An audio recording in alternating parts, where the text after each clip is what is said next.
ओम शांति। 16 सितंबर 2024। बाबा के महावाक्य। मीठे बच्चे, यह वंडरफुल सत्संग है जहाँ तुम्हें जीते जी मरना सिखलाया जाता है। जीते जी मरने वाले ही हंस बनते हैं। प्रश्न: तुम बच्चों को अभी कौन सी एक फिक्रात है? उत्तर: हमें विनाश के पहले संपन्न बनना है। जो बच्चे ज्ञान और योग में मजबूत होते जाते हैं, उन्हें मनुष्य को देवता बनाने की हॉबी आदत होती जाती है। वह सर्विस के बिना रह नहीं सकते हैं। जिन्न की तरह भागते रहेंगे। सर्विस के साथ साथ स्वयं को भी संपन्न बनाने की चिंता होगी। ओम शांति। रूहानी बाप बैठ रूहानी बच्चों को समझाते हैं। रूह अब साकार में है और फिर प्रजापिता ब्रह्मा की संतान है, क्योंकि एडॉप्ट किए हुए हैं। तुम्हारे लिए सब कहते हैं, यह भाई बहन बनाती हैं। बच्चों को बाप ने समझाया है, असल में तुम आत्माएं भाई भाई हो। अब नई सृष्टि होती है तो पहले पहले ब्राह्मण चोटी चाहिए। तुम शूद्र थे, अभी ट्रांसफर हुए हो। ब्राह्मण भी तो चाहिए जरूर। प्रजापिता ब्रह्मा का नाम तो बाला है। इस हिसाब से तुम समझते हो हम सब बच्चे भाई बहन ठहरे। जो भी अपने को ब्रह्मा कुमार कुमारी कहलाते हैं, वह जरूर भाई बहन ठहरे। सभी प्रजापिता ब्रह्मा की संतान हैं, तो भाई बहन जरूर होना चाहिए। यह समझाना है बेसमझों को। बेसमझ भी है और फिर ब्लाइंड फेथ भी है। जिनकी पूजा करते हैं, फेथ रखते हैं, यह फलाना है, परंतु उसे जानते कुछ भी नहीं। लक्ष्मी नारायण की पूजा करते हैं, परंतु वह कब आए, कैसे बने, फिर कहाँ गए, कोई भी नहीं जानते। कोई भी मनुष्य नेहरू आदि को जानते हैं, तो उन्हों की हिस्ट्री ज्योग्राफी का भी सब पता है। अगर बायोग्राफी को नहीं जानते तो वह क्या काम का। पूजा करते हैं, परंतु उनकी जीवन कहानी को नहीं जानते। मनुष्यों की जीवन कहानी को तो जानते हैं, परंतु जो बड़े पास्ट हो गए हैं, उनकी एक की भी जीवन कहानी को नहीं जानते। शिव के कितने ढेर पुजारी हैं। पूजा करते हैं, फिर मुख से कह देते, वह तो पत्थर भित्तर में है, कण कण में है। क्या यह जीवन कहानी ठहरी? यह तो अक्ल की बात नहीं हुई। अपने को भी पतित कहते हैं। पतित अक्षर कितना फिट है। पतित माना विकारी। तुम समझा सकते हो कि हम ब्रह्मा कुमार कुमारी क्यों कहलाते हैं? क्योंकि ब्रह्मा की औलाद हैं और एडॉप्टेड हैं। हम कुख वंशावली नहीं, मुख वंशावली हैं। ब्राह्मण ब्राह्मणियां तो भाई बहन ठहरे ना, तो उनकी आपस में क्रिमिनल आई हो ना सके। खराब ख्यालात मुख्य हैं ही काम के। तुम कहते हो हम प्रजापिता ब्रह्मा की संतान भाई बहन बनते हैं। तुम समझते हो हम सब हैं शिव बाबा की संतान, भाई भाई। यह भी पक्का है, दुनिया को कुछ भी पता नहीं है, ऐसे ही सिर्फ कह देते हैं। तुम समझा सकते हो सभी आत्माओं का बाप वह एक है, उनको सब पुकारते हैं। तुमने चित्र भी दिखाया है, बड़े बड़े धर्म वाले भी इस निराकार बाप को मानते हैं। वह है निराकार आत्माओं का बाप, और फिर साकार में सभी का बाप प्रजापिता ब्रह्मा है, जिनसे फिर वृद्धि को पाते रहते हैं। झाड़ बढ़ता जाता है, भिन्न भिन्न धर्मों में आते जाते हैं। आत्मा तो इस शरीर से न्यारी है। शरीर को देखकर कहते हैं यह अमेरिकन है, यह फलाना है।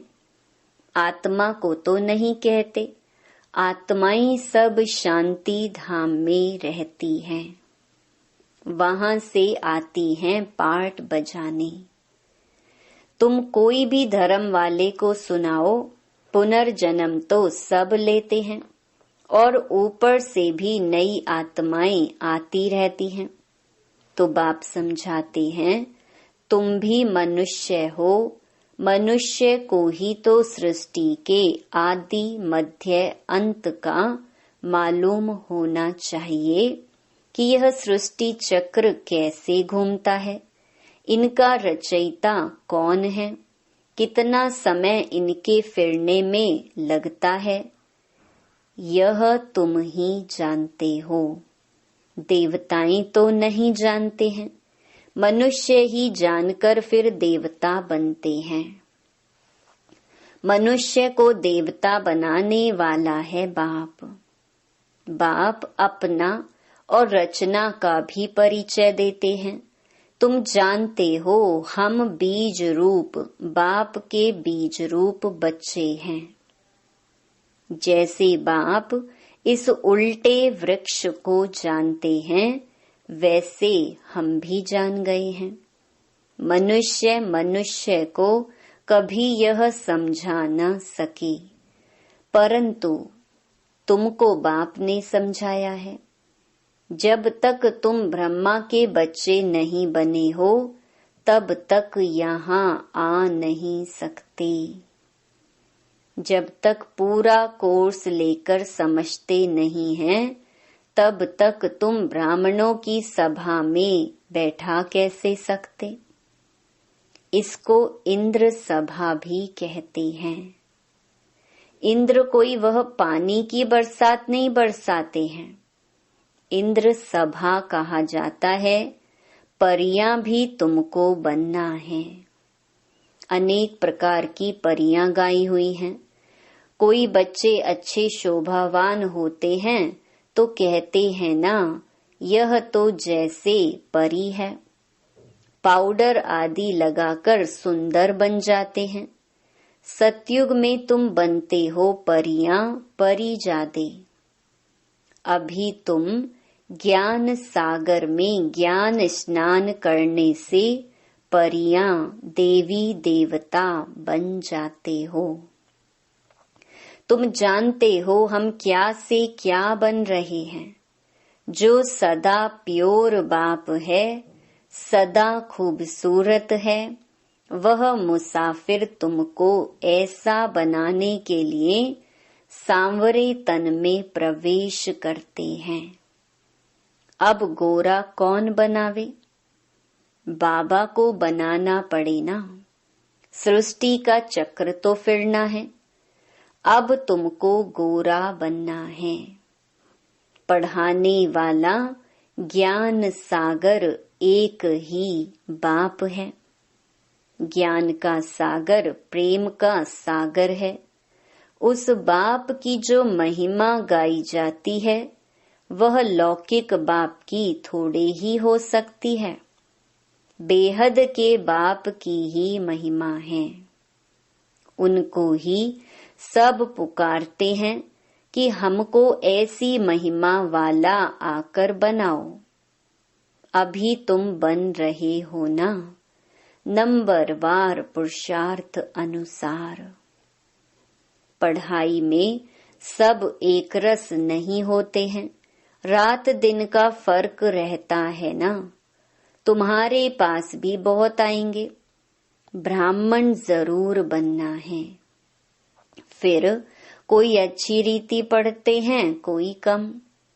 जो पढ़ाई में सबसे अच्छा होगा तो दूसरों को भी पढ़ा सकेंगे। तुम समझ सकते हो, इतने कॉलेज निकलते रहते हैं। बाबा भी कहते हैं कॉलेज ऐसा बनाओ जो कोई भी समझ सके कि इस कॉलेज में रचता और रचना के आदि मध्य अंत का नॉलेज मिलता है। बाप भारत में ही आते हैं तो भारत में ही कॉलेज खुलते रहते हैं। आगे चल विदेश में भी खुलते जाएंगे। बहुत कॉलेज यूनिवर्सिटीज चाहिए ना, जहां बहुत आकर पढ़ेंगे। फिर जब पढ़ाई पूरी होगी तो देवी देवता धर्म में सब ट्रांसफर हो जाएंगे, अर्थात मनुष्य से देवता बन जाएंगे। तुम मनुष्य से देवता बनते हो ना।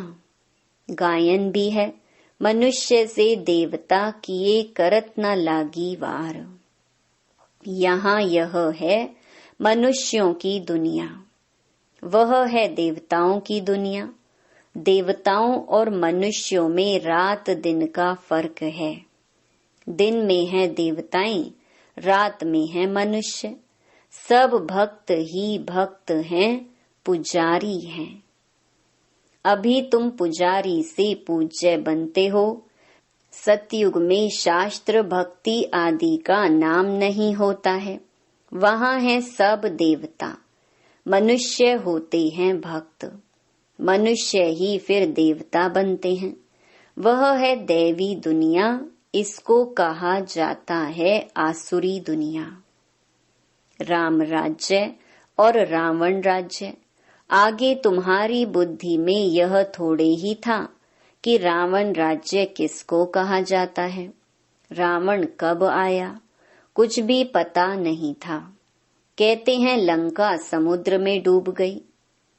ऐसे ही फिर द्वारिका के लिए भी कहते हैं। अभी तुम जानते हो यह सारी लंका डूबने की है। सारी दुनिया भी बेहद की लंका है। यह सब डूब जाएगी, पानी आ जाएगा। बाकी स्वर्ग कोई डूबता थोड़े ही है। कितना अथाह धन था। बाप ने समझाया है, एक ही सोमनाथ मंदिर को मुसलमानों ने कितना लूटा। अभी देखो कुछ नहीं रहा है। भारत में कितना अथाह धन था। भारत को ही स्वर्ग कहा जाता है। अभी स्वर्ग कहेंगे, अभी तो नर्क है। फिर स्वर्ग बनेगा। स्वर्ग कौन नर्क कौन बनाते हैं, यह अभी तुम जान गए हो।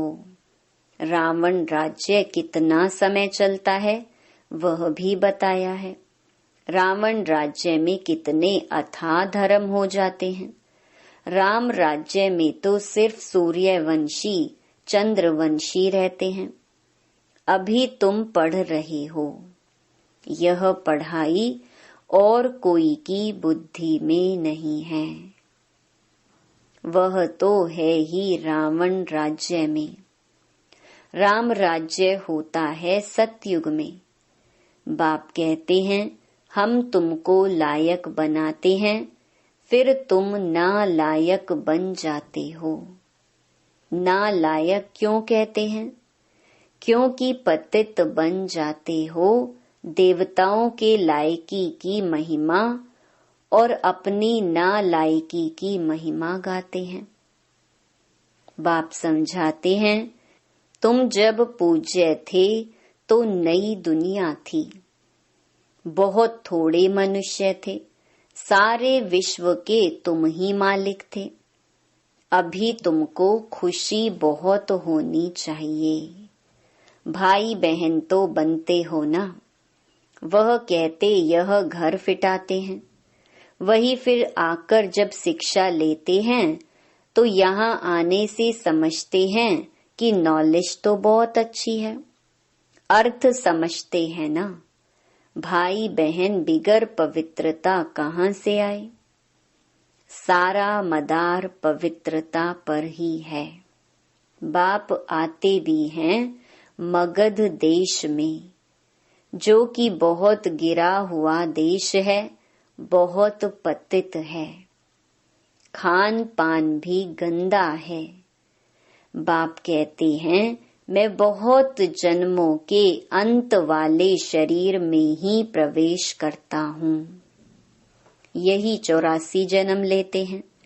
लास्ट सो फिर first, first so last.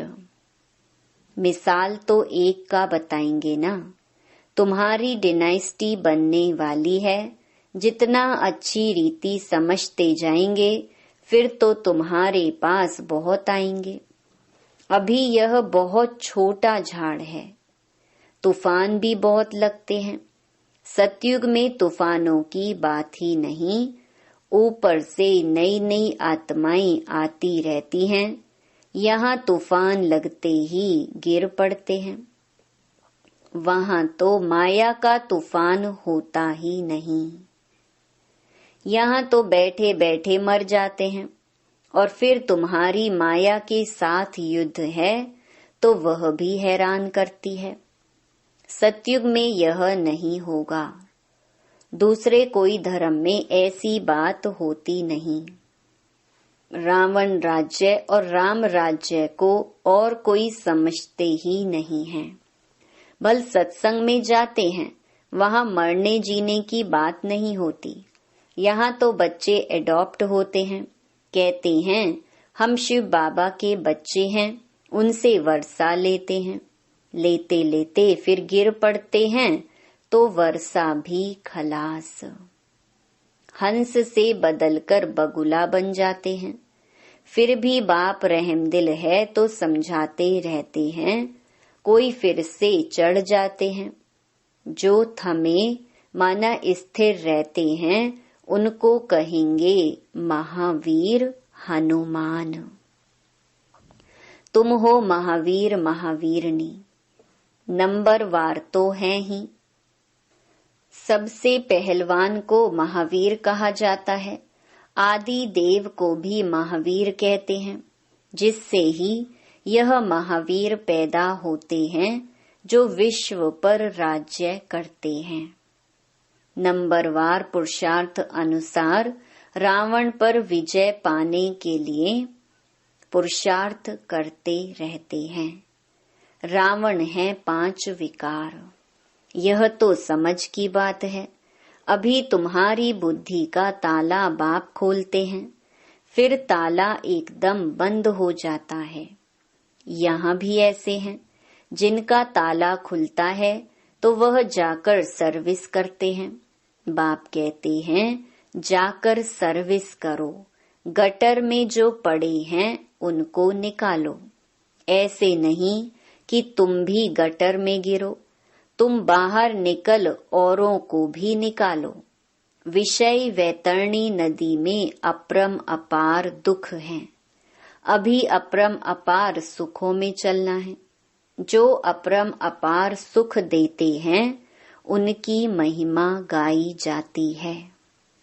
Ravan जो दुख देते हैं उनकी महिमा होगी क्या? रावण को कहा जाता है असुर। बाप कहते हैं तुम रावण राज्य में थे, अभी अपार सुख पाने के लिए तुम यहाँ आए हो। तुमको कितने अपार सुख मिलते हैं, खुशी कितनी रहनी चाहिए और खबरदार भी रहना चाहिए। पोजीशन तो नंबरवार होती है। हर एक एक्टर का पोजीशन अलग है। सब में तो ईश्वर हो न सके। बाप हर बात बैठ समझाते हैं। तुम बाप को और रचना के आदि मध्य अंत को जान जाते हो, नंबरवार पुरुषार्थ अनुसार। नंबरवार पढ़ाई पर ही मार्क्स होती हैं। यह है बेहद की पढ़ाई। इसमें बच्चों का बहुत अटेंशन होना चाहिए। पढ़ाई एक रोज भी मिस ना हो। हम हैं स्टूडेंट, गॉड फादर पढ़ाते हैं, वह नशा बच्चों को चढ़ा रहना चाहिए। भगवानुवाच, सिर्फ उन्होंने नाम बदलकर श्री कृष्ण का नाम डाल दिया है। भूल से श्री कृष्ण भगवानुवाच समझ लिया है, क्योंकि श्री कृष्ण हुआ नेक्स्ट टू गॉड। स्वर्ग जो बाप स्थापन करते हैं उनमें नंबर 1 यह है ना। यह ज्ञान अभी तुमको मिला है। नंबरवार पुरुषार्थ अनुसार अपना भी कल्याण करते हैं और दूसरों का भी कल्याण करते रहते हैं। उनको सर्विस बिगर कभी सुख नहीं आएगा। तुम बच्चे योग और ज्ञान में मजबूत हो जाएंगे तो काम ऐसे करेंगे जैसे जिन्न। मनुष्य को देवता बनाने की हॉबी आदत लग जाएगी। मौत के पहले ही पास होना है। सर्विस बहुत करनी है। पीछे तो लड़ाई लगेगी, नेचुरल कैलेमिटीज भी आएंगी। अच्छा, मीठे मीठे सिकिलधे बच्चों प्रति मात पिता बाप दादा का याद प्यार और गुड मॉर्निंग। रूहानी बाप की रूहानी बच्चों को नमस्ते। धारणा के लिए मुख्य सार। पहला, लास्ट सो फर्स्ट जाने के लिए महावीर बन पुरुषार्थ करना है। माया के तूफानों में हिलना नहीं है। बाप समान रहमदिल बन मनुष्यों के बुद्धि का ताला खोलने की सेवा करनी है। दूसरा, ज्ञान सागर में रोज ज्ञान स्नान कर परिजादा बनना है। एक दिन भी पढ़ाई मिस नहीं करनी है। भगवान के हम स्टूडेंट हैं, इस नशे में रहना है। वरदान, गंभीरता के गुण द्वारा फुल मार्क्स जमा करने वाले गंभीरता की देवी व देवता भव। वर्तमान समय गंभीरता के गुण की बहुत बहुत आवश्यकता है, क्योंकि बोलने की आदत बहुत हो गई है। जो आता है वो बोल देते हो। किसी ने कोई अच्छा काम किया और बोल दिया तो आधा खत्म हो जाता है, आधा ही जमा होता है, और जो गंभीर होता है उसका फुल जमा होता है। इसलिए गंभीरता की देवी व देवता बनो और अपनी फुल मार्क्स इकट्ठी करो। वर्णन करने से मार्क्स कम हो जाएंगी। स्लोगन, बिंदी रूप में स्थित रहो तो समस्याओं को सेकंड में बिंदु लगा सकेंगे। ओम शांति।